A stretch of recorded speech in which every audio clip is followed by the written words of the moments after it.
When you have those three things which are fundamental to Quantum League being the hardest to grasp, that's a big barrier for newer players to find the joy in Quantum League.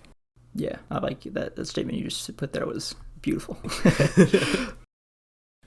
On the 16th of July, 2021, tragedy struck the Quantum League community. A message in the Discord appeared, announcing, amongst other things, quote, "The sad part of this message is that due to given circumstances, we have decided not to continue adding content and updates to Quantum League. We have also made the decision to stop our efforts to port the game to consoles. This was a very hard decision to make. It took us a long time to look at the data, explore a lot of ideas, and run different scenarios. In the end, it is the best decision for our studio at this time. Fortunately, they will keep the servers up so that we can continue to play the game. Today, I would like to explore some of the ideas as to why Quantum League didn't become as successful as it could have. And joining me, I've got a very special guest." Yeah, I'm so lucky. I started playing in the open beta for Quantum League, and then started competing. When it came out in early access, we started competing in tournaments. I'd say I was top 3 right from the start of early access, right till when it pretty much died and the competitive scene completely tailed off. Thank you for joining me, So Lucky. Let's get into it. So first-person shooters it's an oversaturated market at the moment. It's actually really hard to create a game that will stick around. And I mean, just games in general are hard to get into and hard to build a base. And Quantum League unfortunately did struggle with that. And as we can see now that, the game has basically died completely. Yeah, it's an interesting concept, right? In order to have a competitive multiplayer game, you need to have that population there right from the get-go. If the population disappears and people aren't there to play the game, then there is no game.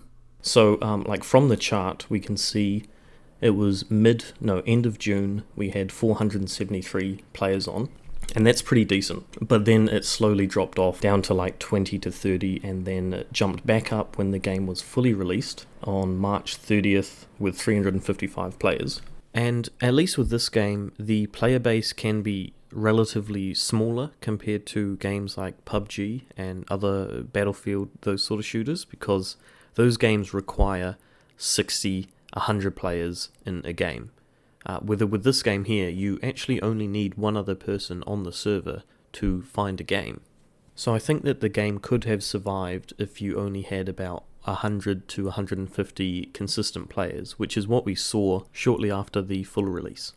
It's interesting because there's the pros for being a 1v1 game in that you only need 2 people online to actually get a game. But then on the con side, if both people in the server are playing the game a certain way, they might not see the full potential of the game, because if they're both playing like just a regular shooter and they're not using the time loops, they'll never realize what kind of depth the game has. And they might play for 2 hours, 3 hours, and never actually get a good grasp of what I can actually do with these time loops.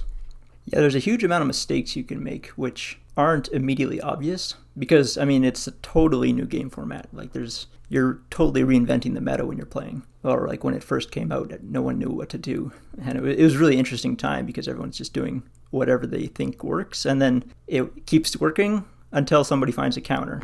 And then you're like, oh, okay, that's why that doesn't work. Most 1v1 games I've played in the past, it's hard to appreciate your opponent's plays. It really hurts when they beat you. But there are definitely times in Quantum League where I was playing against someone and they did something that I wasn't expecting. And it's just like, it just blows your mind and you just sit there and like, wow, that was so cool. Yeah, definitely. Because my first experience with playing in more of the competitive scene was the Galaxy League, and that was a tournament which happened over the course of a few weeks. I think a game that I played against you, I did a gameplay breakdown on one of the rounds. That just forced me to think at a higher level than what I was playing at. And some of the differences between myself and some of the better players like you or DeCoops, etc., you can really start to see those skill gaps. Yeah, it's always interesting because you don't expect to see. Like it's a very tight-knit group at the top of us. Like everyone knew each other. Every person competing in the tournaments was well familiar with who their competition was going to be. And then just occasionally you get a new player who shakes things up, and it's really cool to see them. And you were one of those players. So due to the lack of numbers, the inexperienced players were put up against us, people who knew the game inside and out. I even did a video of playing ranked just with a pistol. So I think one of the main reasons that was a turn-off for some people was that they were just playing against stupidly good people and there was no one of their skill range to be matched up against. Yeah, they literally didn't stand a chance. It was such a double-edged sword almost, because you'd sit there and the player numbers would be really low and people would be complaining about they couldn't find anyone to play against. So it's like, there I am, loving the game, wanting to play more of it, but I know if I go into ranked and play against these players, they're going to have a bad time. So for them, that's not a fun time. But it's like, I want more people to play the game, but I can't play against them because they just have a miserable time. And I think it was something we failed in Quantum League, especially like the top players, is not actually putting out any content for it, because that's one of the ways you can bridge the gap and bring people past the initial hurdles, and none of us did anything like that. Yeah, because I sort of tried to make that my job with my YouTube videos, is just to unlock that way of thinking about what's going to be happening in the future rounds, because until it can take a while for that to click, but as soon as it clicks and you're shooting where you think someone will be in a future round, then the game just changes completely and it becomes quite beautiful to play. Yeah, there are times when the game just shines, when the time loops come together and there's nothing else like it. And like, you've been planning for 3 rounds now and all of a sudden everything comes together. And a perfect grenade or something that will just shut down a play or save you, or even do the opposite as well. You screw yourself over by shooting your future self, which at the time you didn't realize that you were going to be killing. Yeah, it's interesting. I've never played a game since that I've had to do so much hand-holding for new players. Like, you come in first and there's nothing makes sense. Like, the time loops are totally new, so you're trying to figure those out. The ghosts, the health packs, the overtime. It's just an overwhelming amount of data that no one figures out. And for most of the people that stuck around, almost all of them had their hand held at some point. Oh yeah, definitely. But when you were able to figure everything out, then it became a really, really enjoyable experience, which is sad that many people didn't stick around that far. Just because it's so frustrating seeing new players playing and them not getting it. They're not like playing the game, like seeing what time loops you can do with them, right? Yeah, it's like I'm having a lot of fun because I'm understanding how the game works at a deeper level than you. And I want you to understand this, but it's really hard to communicate because there's just so many different elements that bring this game together. It was interesting playing at the top. It was like, this game is amazing, and I feel like 10 people are experiencing how amazing this is and what we can do with it, and how like it felt like the devs didn't understand their game, and the devs, new players, no one understood it except for like 10, 15 people who were just loving it, but wishing that it was just a little bit better. Yeah, well, I was just wanting more people to know about it. More people, not just to know about the game, but to know about how deep the game can really get. There's so many steps you have to go through before you can realize, oh, this is really cool.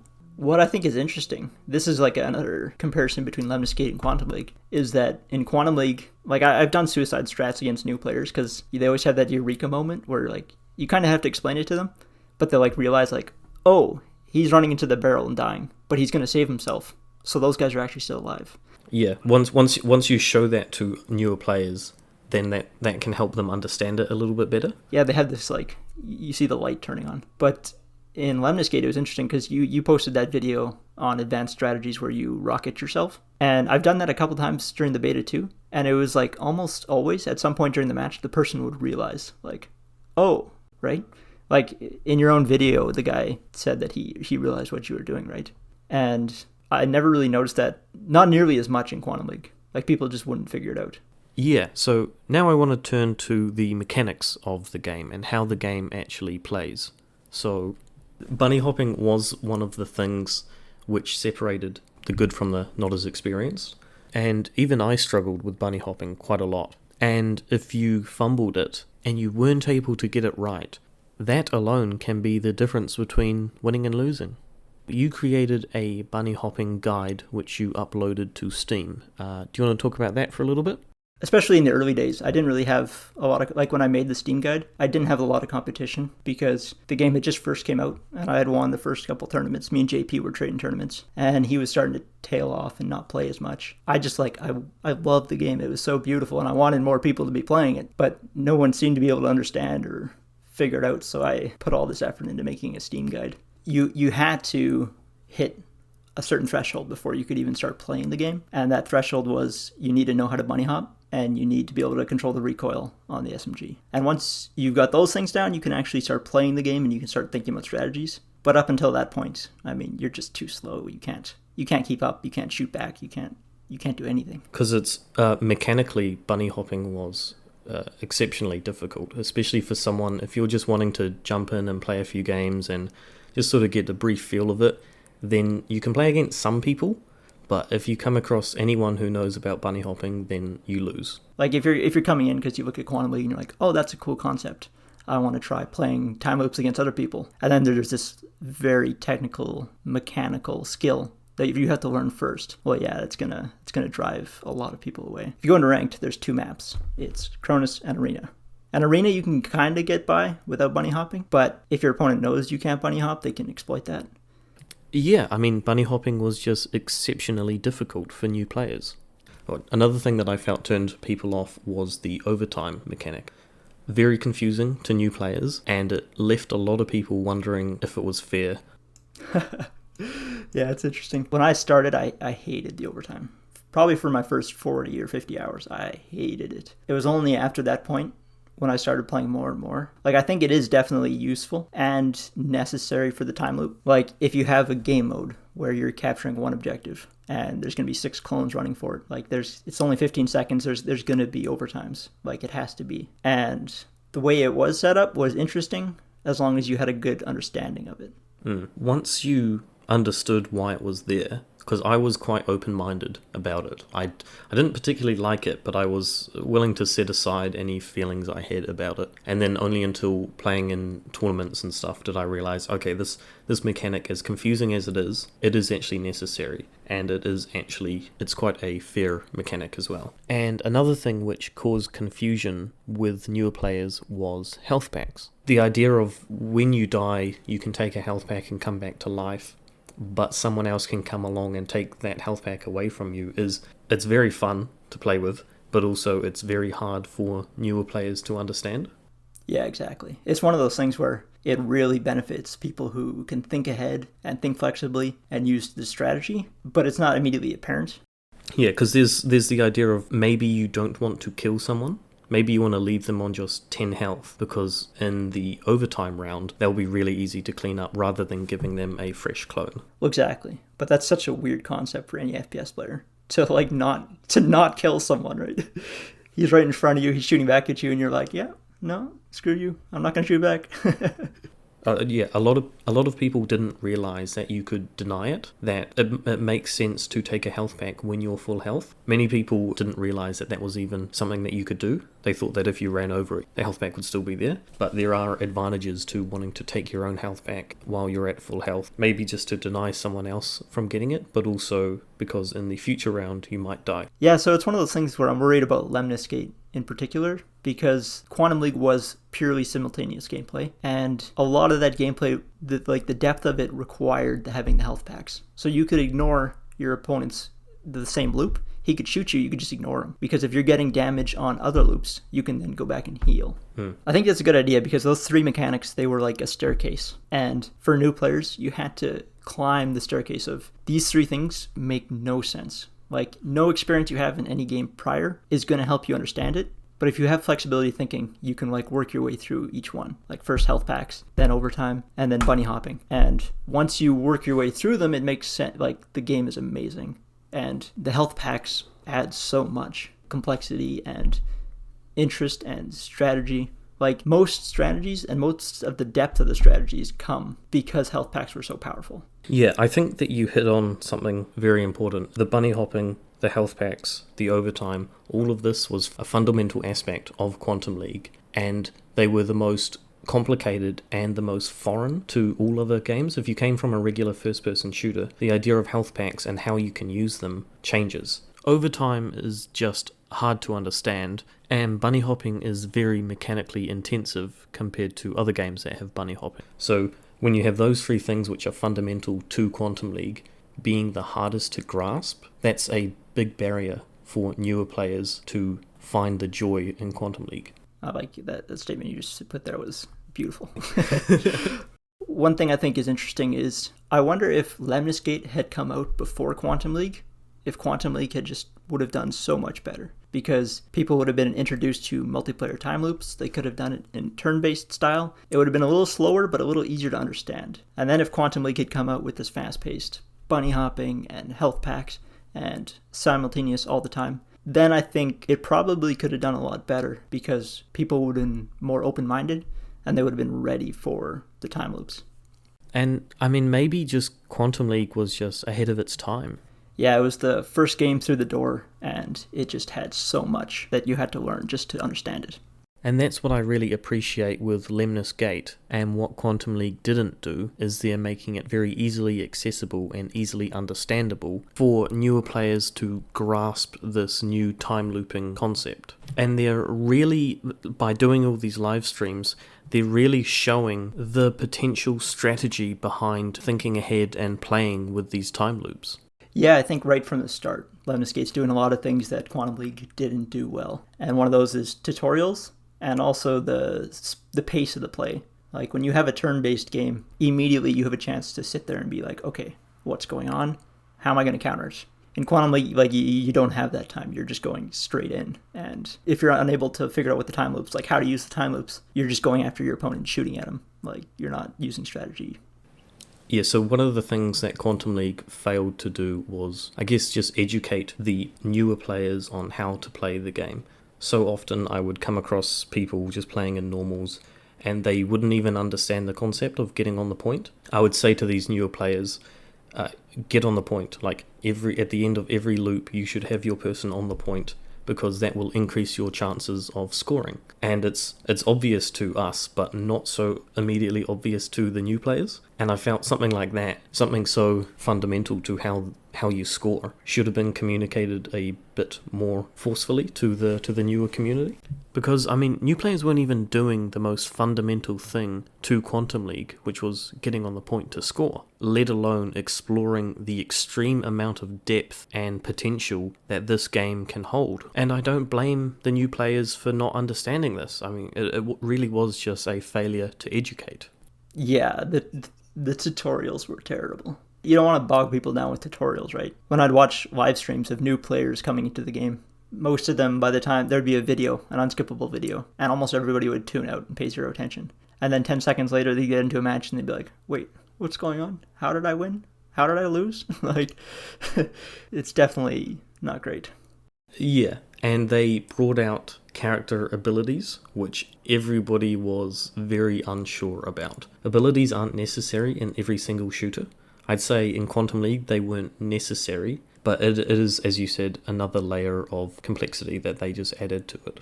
The idea of giving these characters abilities, it can work, but also that they need to be very finely tuned to ensure that they are properly balanced.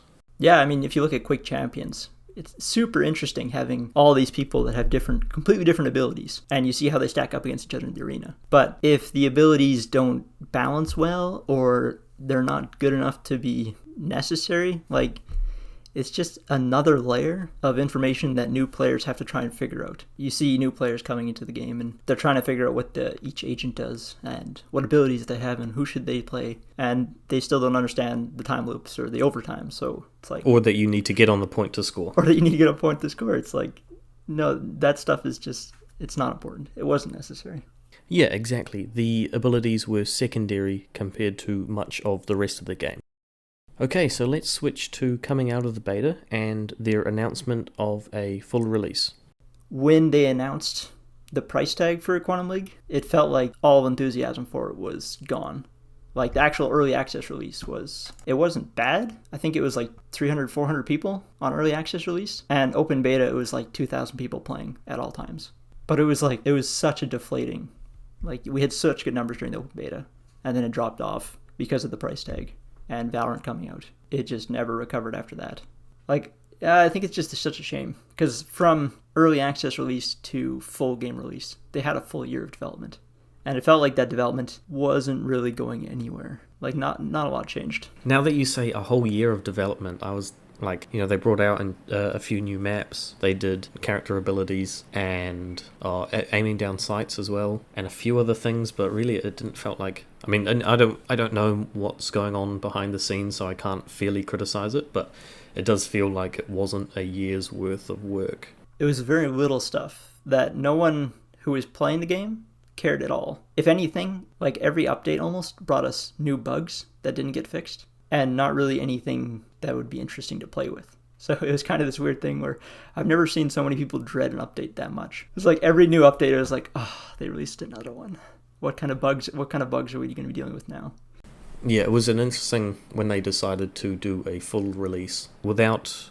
I guess they don't have to consult the community, but without even letting us know. They were like, "Yep, full release is coming out in 2 weeks or whatever," and everyone's like, "Oh wow, okay." Yeah, I saw that announcement and I was like, "Oh no, they're just gonna full release it and it's gonna die, and then they'll stop touching it." I'd say most of the people I talked to would have still loved to go back to the open beta build that they had a full year before, and nothing of value would have been lost if we'd gone back a full year.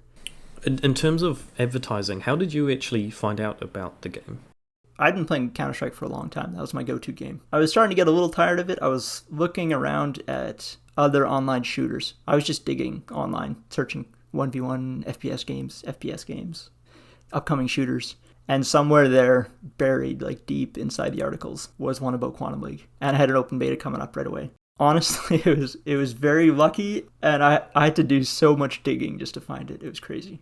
Yeah, I stumbled across it on an ad on Reddit. I really like the bright, animated sort of style of these sort of games. Like Overwatch was my main game that I was playing, and that's how I came across it. But I would really like to know how much advertising they did before full release, and if someone in the comments could let me know, because I didn't see it on the front page of Steam at all. Now, I know that I owned the game, and maybe that had an influence to it, but if someone didn't own the game, I'm not sure if they saw it on there. Like, it could have just been that there was a lack of advertising, because the full release had less people playing in it than when it first came out in beta. Yeah, there's a good, like, I didn't see any advertising for Quantum League, and I'm not sure how much they put out. The game never reached a point where it never brought in the huge numbers.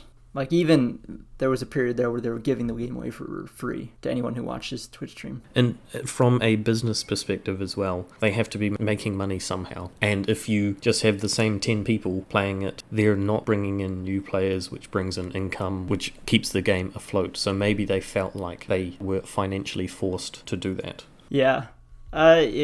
Everyone saw it coming because, like, you can look at the player numbers week after week and see 20 people playing. And not think, like, either something has to change now or they're going to stop doing updates. And that's what happened. And then they dropped the price down, like, more, and then they slashed it even more as well. But they were just really struggling to get people on. I think after a certain point, they were like, I don't really care about the money. We just need people playing this game. Yeah, we're just giving the game away for free at this point. Anyway, I think that we brought up some very interesting points. So thank you, So Lucky, for joining me. Thanks for having me on there, Ripperoo. Appreciate the content you're pouring out. So for anyone watching this still, if you'd like to participate, please, let us know in the comments about some of the ups and downs of Quantum Leagues, even your favourite memories as well that you'd like to share with us. That'd be really nice to go down memory lane, shall we say. I would like to say a big thank you to the developers for creating such an awesome game. So thank you for making Quantum League. And well, this is usually when I say I'll be seeing you in the Quantum Arena, but I don't think I'll be saying that this time. See ya.